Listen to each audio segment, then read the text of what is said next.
March 17th, 2020, 20-year-old Daquan Saxton was shot and killed. March 18th, Jacksonville rapper K Shorty's house was shot up.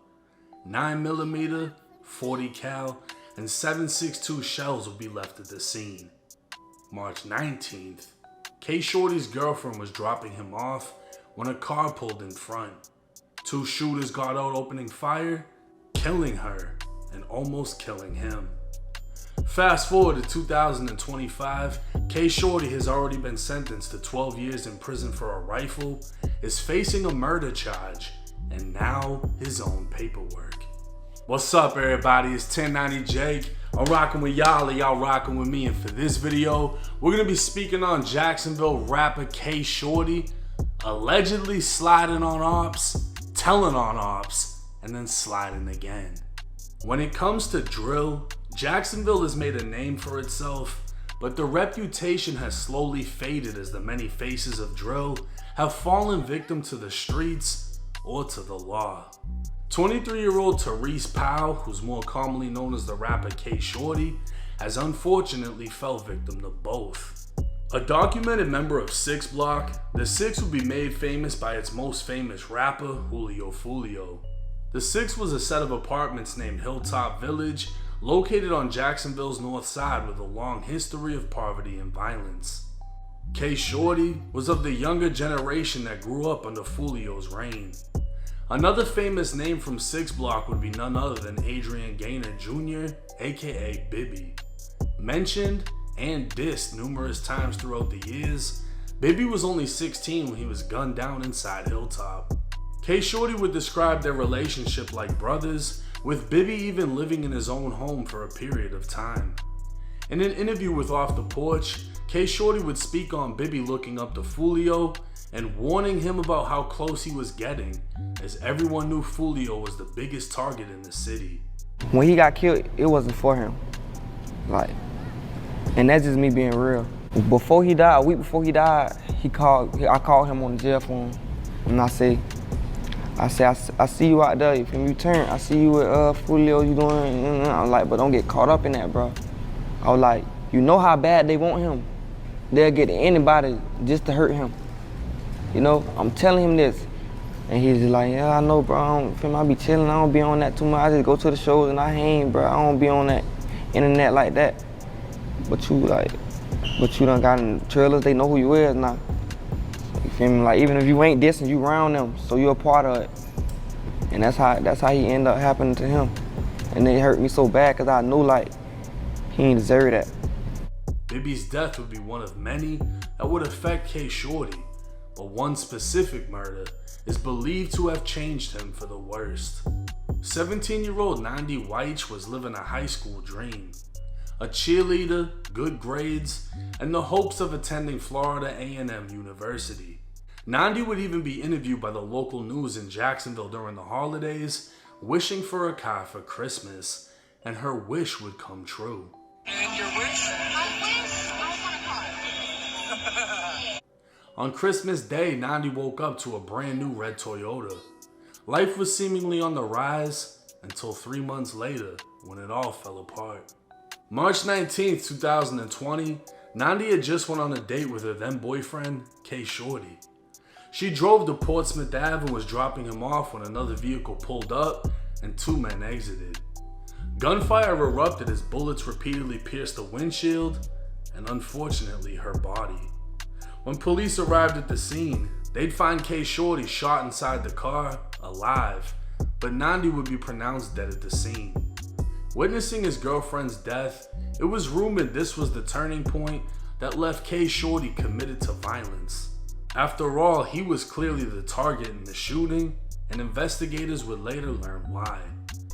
10 months after the shooting, police announced the arrest of 21-year-old Roland Ball and 16-year-old Xavier Porter. Through a search of Xavier's phone, investigators would recover messages in which he not only admitted to the murder, saying Nandi wasn't the intended target, he admitted they were trying to kill K Shorty, as K Shorty was the one who killed his older brother Daquan Saxton 2 days earlier.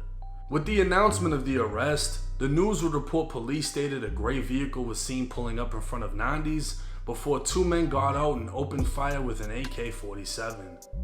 The news would also report multiple people identified Roland Ball as a suspect in the case, and one of them, described as an eyewitness, told police they saw Ball get out of a vehicle armed with an automatic rifle and fire into Nandi's vehicle before taking off.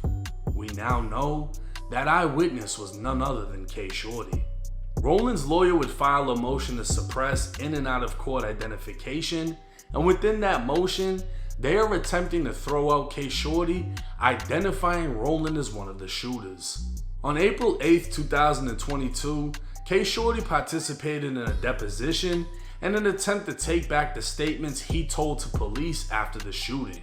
Come to find out, K Shorty not only identified Roland as the shooter, he identified him by photo and signed the photo to confirm. Roland's co-defendant Xavion would also file a motion that the state would strike. The state would claim K Shorty's deposition contradicts his sworn statement to police, where he identified Roland as the one that shot him.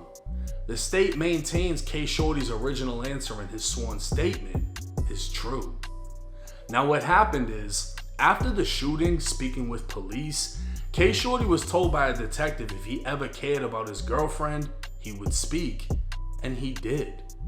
K Shorty named Roland as the one who shot him, ID'd the picture, and signed it. But 2 years later, during a deposition, K Shorty would attempt to take it all back, saying he was manipulated into saying Roland was the shooter. He'd say he only named Roland because it was a rumor he was the one that did it, and that he doesn't actually know. He'd even say after the shooting he was in a deep depression and had no real motive to believe Roland did it.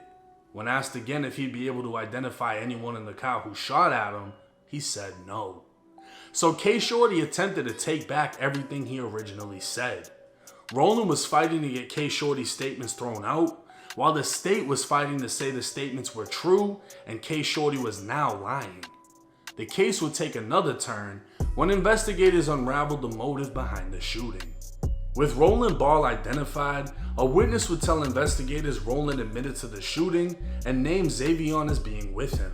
Within Xavion's cell phone, investigators would recover texts Xavion sent saying, "Look though gang, I got one under my belt. Teresa's girlfriend, me and my brothers did that, cause Teresa killed my big brother. Nandi, yeah, she wasn't supposed to die. That was for Teresa. He killed my big brother." Investigators would now believe it was K Shorty who shot and killed Daquan Saxton. The next day, K Shorty's house was shot up, and the day after, they tracked K Shorty, who was in his girlfriend's car. In an attempt to kill him, they murdered his girlfriend, and K Shorty would provide a sworn statement identifying Roland, and instead of getting out of the streets, K Shorty dove right back in.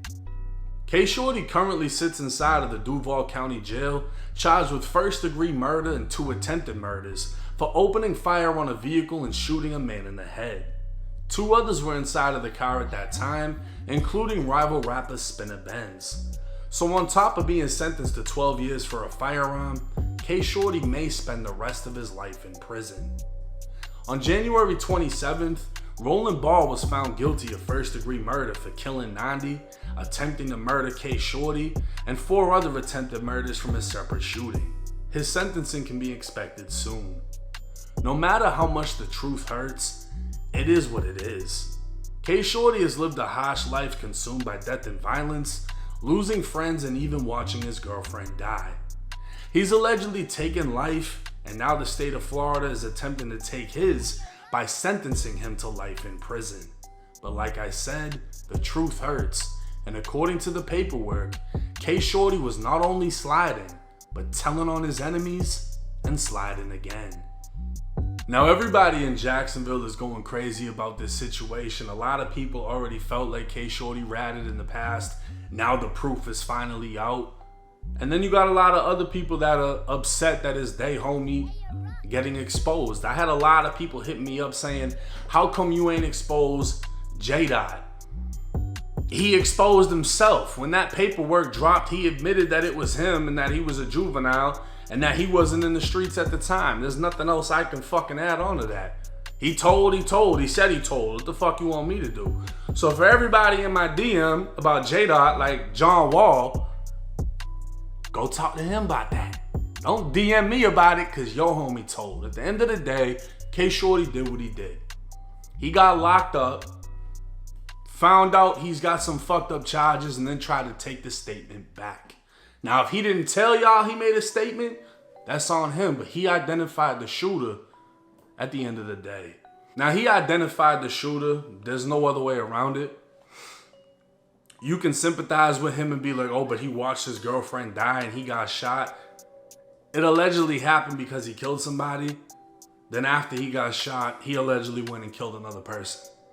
So it's like, you're literally allegedly sliding and telling when they get you and then sliding again.